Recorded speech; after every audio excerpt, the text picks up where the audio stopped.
everybody. Hope you are all doing well. Welcome back to another Wellness Wednesday. Today's video, we are going to be focusing on something that I wish I certainly have more of or had more of, years ago, and continuously try to work to gain more of it and be more conscious about it. And that's just listening to my inner voice.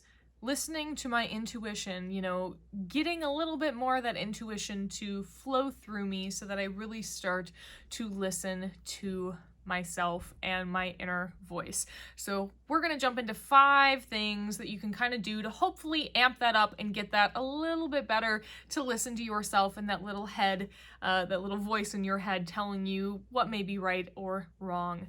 So the first thing is just creating space for you to be able to have the understanding and the openness to listen to your own inner self.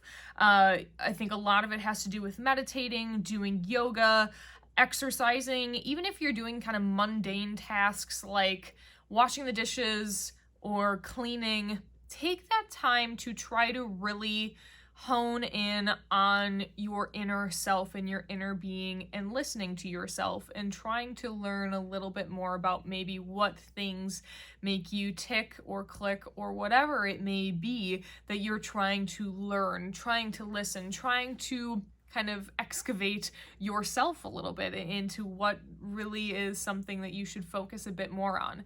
And for me, why this is so important is because if I would have listened to my intuition and if I would have trusted myself more, I probably wouldn't have ended up in the abusive relationship that I was in.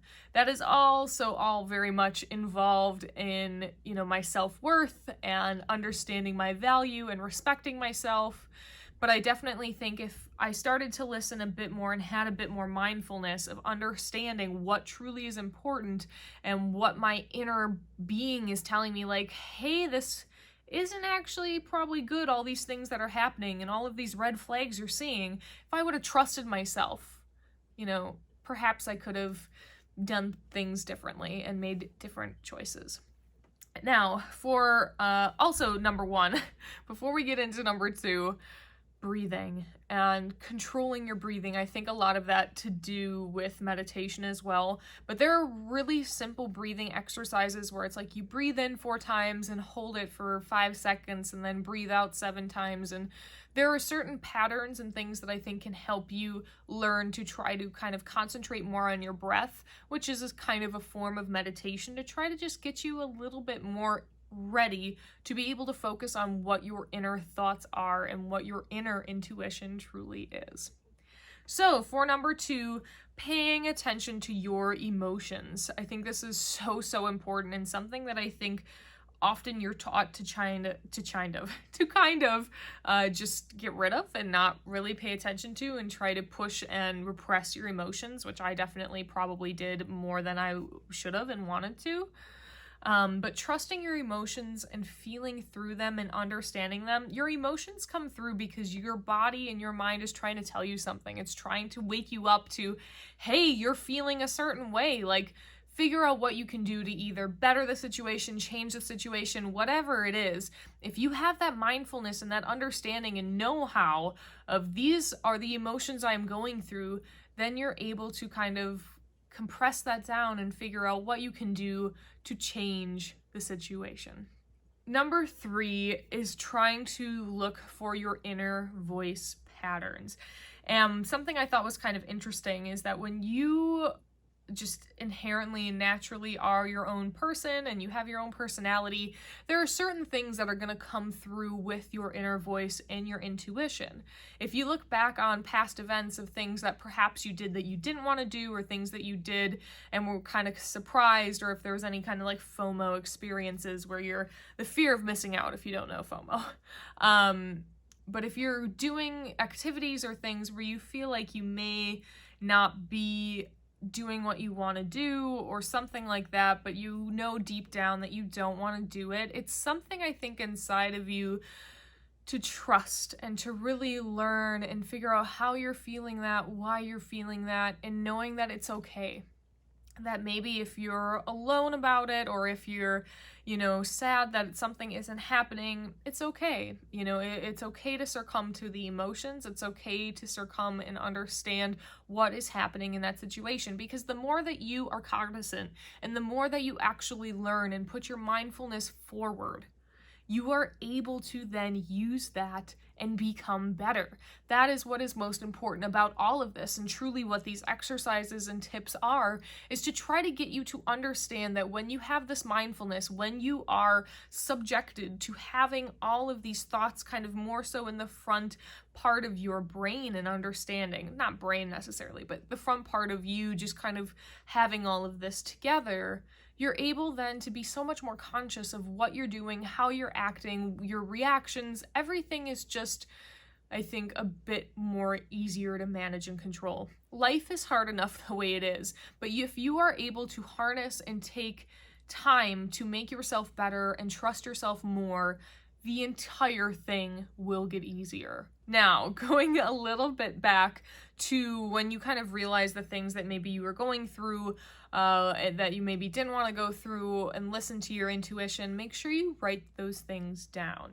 How you were feeling, what you were feeling, just things that maybe you noticed even physically about your body. If you felt kind of like feel sick, or if you have a headache, if you write those things down, writing things down makes them real. Writing things down makes things kind of remove from your mind so that you can have space for other things. If you're able to kind of segment things and put them in different places, it's easier for you to digest the content. It's easier for you then also to perceive those as true and almost as facts, as just, this is what my mind was thinking and feeling. And then you can start to pick up on those things if they come along the way later in the future, or in different scenarios in your life. All right, now moving on to number 4. Set the intention to actually listen to your inner voice and be present with your inner voice. I think a lot of this also goes back into meditation, but if you are willing to take the time to actually be present and say that I'm going to listen to myself, I'm going to respect myself, my body, my inner thoughts, my inner mind, it will help to actually have that happen. It's so weird that it's kind of such a stupid sounding thing of like, yeah, if I just set my mind up to be able to succeed, it will happen. But like, it's actually true. That's actually something that they've proven. Like, if you actually have these good thoughts and happy thoughts, and if you set your mind up to be better, that will happen. There are things to that your body and your mind will start to understand. And I know it sounds kind of crazy and it sounds stupid, but so much of what you do and your intentions truly do matter in how your day is played out. If you can continue to think that your day is going to be a bad day, and you wake up every day in that mindset, you are going to have a bad day. But if you start to wake up and feel like, I can conquer my day, I can do what I need to do to get things done, even if difficult things come through, which everybody's going to have difficult things, you will still be able to focus and harness and try to continue on that path of having a good day. Don't let other things bog you down. Don't let other people bog you down. Keep yourself centered. It really, really can help you. Now, lastly, number 5 is don't let your mind get the best of you. And I think this can be really tricky for most people, because especially when you're looking for answers, you want to go directly to kind of the logical side of things and go into your mind and really just break something down. But you also have to understand, if you don't listen to your intuition and your inner thoughts, that you might be missing out on something that maybe was just kind of the initial right reaction for what was going on. I think as humans, it's important to have a really good balance of both of those things. You want to have a great balance of mind and heart and body and soul. You want to make sure that you're listening to yourself and fulfilling yourself in all the things that you need to do, but you obviously want to remain logical about things. Don't go do things that are illegal or that will hurt people, but you want to make sure that you're also able to listen to your mind and listen to yourself and understand what you need as a person to fulfill yourself. It's important to put yourself first. That doesn't mean that you're selfish. That doesn't mean that you don't care about others, but I don't think there's enough put on to Americans and put into society in making people feel like they can take time to better themselves. I think it's just one of those things that Self-love isn't taught, self-respect isn't really taught. It's one of those things that I wish was, because if people were able to understand the importance of putting themselves first, putting their mind first, their body first, we truly would be able to be a better society. We would be better capable to just handle things and issues so much better because we actually care about ourselves. I think once you learn to care about yourself, it is easier to learn to care about other people and help other people. You need to be good and whole in who you are before you can help others. And that's certainly what I am trying to do today and every day beyond this. I think it's something for me that fulfills me, and I like helping people. I think it's important to help people, and I want people to feel strong, to feel empowered, to be better. I want people to just be the best that they truly can be.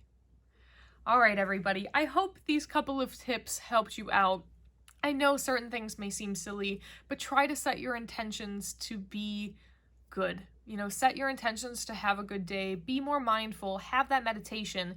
It helps you get into a breathing schedule. If you haven't checked out apps like HEADSPACE or Calm or, there's another meditative one that's really nice. Go look into those. Meditation, yoga, that sort of stuff is so, so good for you and so good to feed your inner soul and make you help shine your light to everybody else. All right. Thank you again for being here, and wherever you are and whatever you may be doing, I hope you're able to do something you love every single day. All right. Bye, guys.